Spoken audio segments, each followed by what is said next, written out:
दोस्तों ग्रो में आप गोल्ड ईटीएफ अगर खरीदना चाहते हो तो कैसे आप खरीद सकते हो, किन बातों का आपको ध्यान रखना है कोई भी ईटीएफ परचेस करने से पहले, और इनमें क्या कुछ चार्जेस होते हैं, कब तक आप इसे होल्ड कर सकते हो, सब मैं आपको इस वीडियो के अंदर एक्सप्लेन करने वाला हूं। तो वीडियो एंड तक जरूर देखना ताकि आपको कोई भी डाउट ना रहे। तो दोस्तों सबसे पहले हम ये समझते हैं कि ईटीएफ क्या होता है। काफी लोगों को नहीं पता होगा। तो ईटीएफ यानी कि होता है एक्सचेंज ट्रेडेड फंड। तो ये सिमिलर होता है जैसे हमारे म्यूचुअल फंड होते हैं वैसे ही। अब म्यूचुअल फंड में क्या होता है कि आप कभी भी म्यूचुअल फंड में एसआईपी कर सकते हो, लमसम कर सकते हो, और मार्केट इसमें चालू हो या बंद हो इससे कोई भी फर्क नहीं पड़ता है। पर ईटीएफ में थोड़ा डिफरेंट होता है कि ईटीएफ हमारे स्टॉक्स के जैसे होते हैं।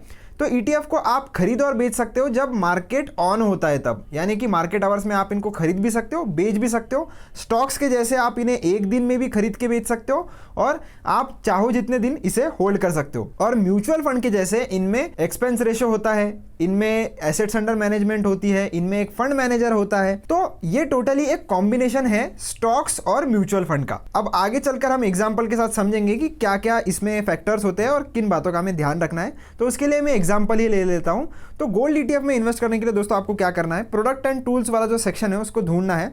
उसमें आपको एक ईटीएफ का अलग से बटन मिल जाएगा, उसके ऊपर आपको क्लिक कर देना है। यहां पर आने के बाद आपको ये फिल्टर जो है उसमें जाना है। फिल्टर में जाने के बाद आपको कैटेगरी में जाना है। कैटेगरी में जाने के बाद आपको कमोडिटीज में आना है। कमोडिटीज के ऊपर आपको क्लिक करना है और क्लिक करने के बाद ये गोल्ड के सामने आपको टिक लगा देना है और सिल्वर के सामने का टिक आपको हटा देना है। इसके बाद आपको अप्लाई के ऊपर क्लिक करना है। अब आपको जो भी ईटीएफ दिखेंगे वो सिर्फ और सिर्फ गोल्ड के ईटीएफ दिखेंगे।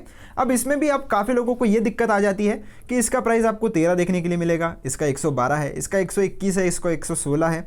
तो अलग अलग प्राइस में आपको ईटीएफ जो है वो देखने के लिए मिलेंगे। तो इसमें से अब जो मुझे 13 रुपये में दिख रहा है, क्या वो ईटीएफ सस्ता है, क्या उसमें मुझे ज़्यादा प्रॉफिट होगा, और जो ये ईटीएफ 112 में मिल रहा है या जो ये ईटीएफ 132 रुपये में मिल रहा है, क्या ये ईटीएफ महंगा है, क्या मैं इसे खरीदूंगा तो ये मुझे महंगा पड़ेगा। तो ऐसा डाउट भी काफ़ी लोगों को आता है। तो ऐसा बिल्कुल भी नहीं है दोस्तों। ये जो ईटीएफ होते हैं इनकी प्राइस लिंक्ड होती है जो भी चीज़ पर ये डिपेंड करते हैं। जैसे अभी ये गोल्ड का ईटीएफ है तो इसका प्राइस टोटली डिपेंड करेगा गोल्ड के प्राइस के ऊपर। तो गोल्ड अगर ऊपर मूव करेगा तो इसका प्राइस भी धीरे धीरे ऊपर मूव करेगा, और गोल्ड अगर नीचे गिरेगा तो इसका भी प्राइस नीचे ही गिरेगा। तो ऐसा बिल्कुल भी मत सोचना कि ये ईटीएफ 13 रुपए का है तो ये सस्ता है और ये ईटीएफ 112 रुपए का है तो ये महंगा है। ये ईटीएफ को लॉन्च होकर ज़्यादा दिन नहीं हुए हैं, इसीलिए ईटीएफ की जो एनएवी होती है ये आपको कम देखने के लिए मिलेगी और इसकी आपको ज़्यादा देखने के लिए मिलेगी। तो हम एग्जाम्पल लेते हैं एक ईटीएफ का जो आईसीआईसीआई प्रूडेंशियल का गोल्ड ईटीएफ है और समझते हैं चीज़ों को। तो इसके ऊपर मैं क्लिक करूँगा। क्लिक करने के बाद आपको सबसे ऊपर जो ये प्राइस दिख रही है ये इसकी आप करंट मार्केट प्राइस भी बोल सकते हो और एनएवी की प्राइस भी बोल सकते हो। एनएवी यानी कि नेट एसेट वैल्यू, यानी कि एक ईटीएफ अगर आपको बाय करना है तो ये जो प्राइस है वो आपको पे करनी पड़ेगी।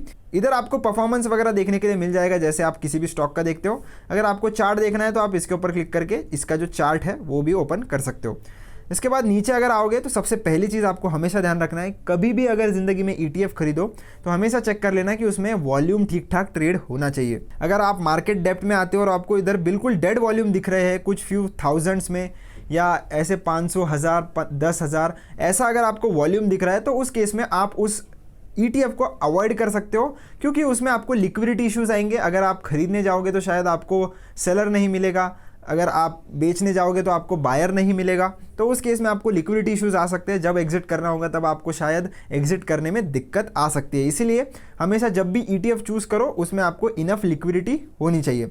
नेक्स्ट आ जाता है हमारा एक्सपेंस रेशो। तो जैसे हमारे म्यूचुअल फंड में एक्सपेंस रेशो होता है ठीक उसी तरह ईटीएफ में भी होता है, पर ईटीएफ में आपको compare to mutual funds expense ratio जो है वो कम देखने के लिए मिलेगा, क्योंकि इधर फंड मैनेजर को ज़्यादा तामझाम नहीं करना पड़ता है। इधर फंड मैनेजर को सिर्फ मॉनिटरिंग करनी पड़ती है, जो भी प्रोसेस होती है वो टोटली कंप्यूटर के ऊपर होती है।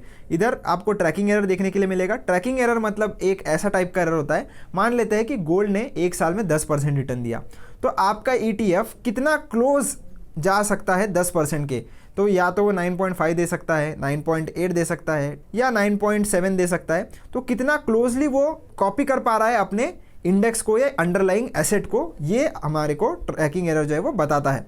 तो जितना ज़्यादा ट्रैकिंग एरर होगा उतना खराब होता है, क्योंकि उस केस में आपका जो ईटीएफ है वो अपने अंडरलाइंग एसेट को ठीक तरीके से कॉपी नहीं कर पा रहा है। तो इसीलिए ट्रैकिंग एरर जितना कम उतना अच्छा, और एक्सपेंस रेशो भी जितना कम उतना अच्छा। पर सिर्फ एक्सपेंस रेशो कम है इसलिए कभी भी ETF को चूज मत करना। एसेट्स अंडर मैनेजमेंट भी देख लेना। एसेट्स अंडर मैनेजमेंट एटलीस्ट 1.5-2 हज़ार करोड़ के ऊपर हो तो अच्छी बात है, आपको कोई भी लिक्विडिटी इश्यूज नहीं आएंगे, और वॉल्यूम भी उसमें ठीक ठाक होना चाहिए। मान के चलते हैं कि अगर आपको लाइव वॉल्यूम देखना है तो इधर कम से कम आपको 1 लाख का या 2 लाख का मार्केट डेप्थ जो है वो हमेशा होना चाहिए, तो वो ठीक ठाक लिक्विड ETF आपको देखने के लिए मिल जाएगा। आप अगर अबाउट सेक्शन में जाओगे तो आपको बेंचमार्क देखने के लिए मिलेगा, और इसके फंड मैनेजर वगैरह कौन है देखने के लिए मिलेगा, और ये कंपनी कब से चली हुई आ रही है ये आपको देखने के लिए मिलेगा। सिमिलर ETFs पे अगर आप क्लिक करोगे तो इसके अलावा और कौन से गोल्ड के ETF है, इन्होंने 1 साल में कितना रिटर्न दिया है ये आप देख सकते हो। तो अगर ETF में आप चाहो तो SIP भी कर सकते हो, या अगर इकट्ठा इन्वेस्टमेंट यानी कि एक बार में ही आपको इन्वेस्ट कर देना है तो उस केस में आपको ये बाय का बटन है, जैसे आप स्टॉक्स बाय करते हो वैसे आप कर सकते हो। SIP कैसे करनी है किसी भी ETF में, उसका वीडियो चैनल पर ऑलरेडी मैंने बनाकर रखा है, उसमें मैंने पूरा प्रोसेस समझाया है कि बैंक अकाउंट से आप ऑटो डेबिट के फीचर को यूज करके कैसे ETF में SIP लगा सकते हो। थोड़ा लंबा प्रोसीजर है इसलिए उसके ऊपर मैंने डेडिकेटेड वीडियो बनाकर रखा है, आप चाहो तो जरूर उसको चेकआउट कर सकते हो।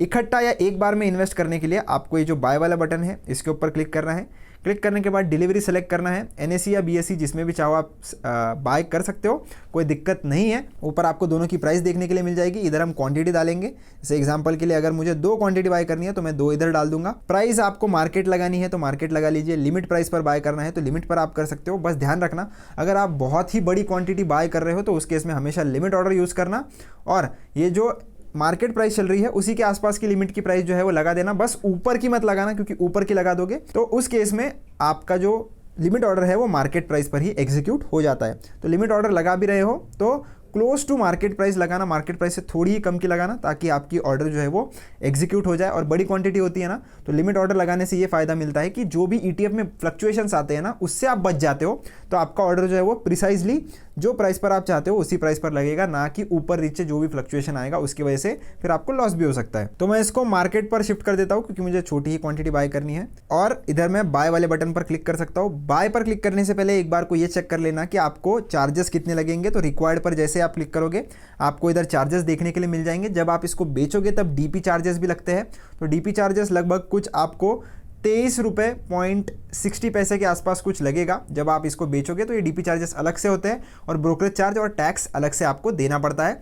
आप इसे जितने दिन चाहो होल्ड कर सकते हो, चाहे 2 दिन होल्ड करना है तो 2 दिन होल्ड कर लीजिए, 2 साल करना है तो 2 साल कर लीजिए, 10 साल करना है तो 10 साल कर दीजिए। टोटली आपके मन के ऊपर होता है कि आपको इन्हें कितने दिनों के लिए होल्ड करना है। बाय के ऊपर हम क्लिक करेंगे, जैसे हम बाय के ऊपर क्लिक करेंगे आप देख सकते हो तुरंत हमारा ऑर्डर एग्जीक्यूट हो गया। डन पर हम क्लिक करेंगे, और आप जैसे ही होल्डिंग्स वाले सेक्शन में जाओगे तो आपको इधर ICICI प्रूड का गोल्ड ETF देखने के लिए मिल जाएगा। वैसे ही मैंने इधर 2 सिल्वर के भी ETF बाय करके रखे हैं, तो आपको सिल्वर का भी ETF जो है वो बाय करने का ऑप्शन मिल जाएगा। अगर आपको कैसे करना है वो देखना है तो उसका भी वीडियो चैनल पर है, मैं डिस्क्रिप्शन में डाल दूंगा, आप उसे जरूर चेकआउट कर लेना। वीडियो अच्छा लगा हो तो चैनल को लाइक शेयर सब्सक्राइब जरूर से कर देना। कोई दिक्कत आ जाती है तो आप कमेंट सेक्शन में पूछ लेना। मिलता हूँ नेक्स्ट वीडियो में, धन्यवाद।